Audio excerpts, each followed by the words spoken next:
நம் ஆண்டவர் இயேசு கிறிஸ்துவின் நாமத்தினால் மகிழ்ச்சியும் சமாதானமும் நம் அனைவரோடும் இருப்பதாக.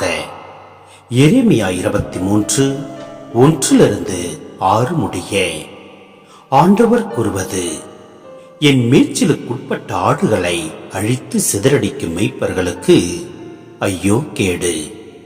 தம் மக்களை வழிநடத்தும் மேய்ப்பர்களுக்கு எதிராக இஸ்ரேலின் கடவுளாகிய ஆண்டவர் கூறுவது இதுவே: நீங்கள் என் மந்தையை சிதறடித்து விட்டீர்கள், அதனை துரத்தி அடித்தீர்கள், அதனை பராமரிக்கவில்லை. இதோ உங்கள் தீச்செயல்களின் காரணமாக உங்களை தண்டிக்கப் போகிறேன் என்கிறார் ஆண்டவர். என் மந்தையில் எஞ்சி இருக்கும் ஆடுகளை நான் துரத்தி அடித்த அனைத்து நாடுகளிலிருந்தும் கூட்டி சேர்த்து அவர்களுக்குரிய ஆட்டுப்பட்டிக்கு கொண்டு வருவேன். அவையும் பலுகி பெருகும். அவற்றை பேணி காக்க நான் மேய்ப்பர்களை நியமிப்பேன். இனி அவை அச்சமுறா, திகிலுறா, காணாமலும் போகா என்கிறார் ஆண்டவர்.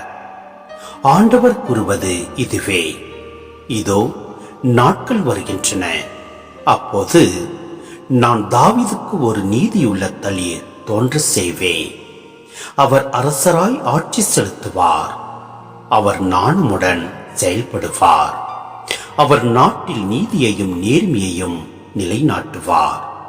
அவர் தம் நாட்களில் யூதா விடுதலை பெறும், இஸ்ரேல் பாதுகாப்புடன் வாழும்.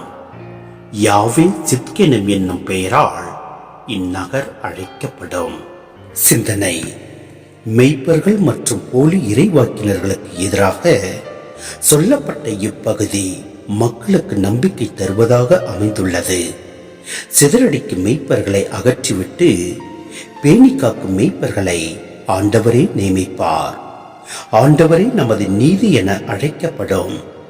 வரவிருக்கும் மெசியாவை பற்றிய குறிப்பும் இப்பகுதியில் இடம்பெற்றுள்ளது. இயேசுவே அந்த நல்லாயன்.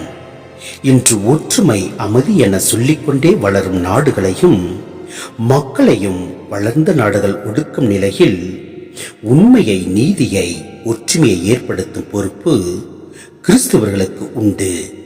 அவன் நம்பிக்கை உள்ள இடத்தில் நம்பிக்கை என்னும் ஒளியை ஏற்ற வேண்டும். ஒரே ஆயன், ஒரே மந்தை என்னும் ஒன்றிப்பு ஏற்பட வேண்டும். எனவே நாம் ஒவ்வொருவரும் பொறுப்புள்ள கிறிஸ்தவர்களாக வாழ முயல்வோம்.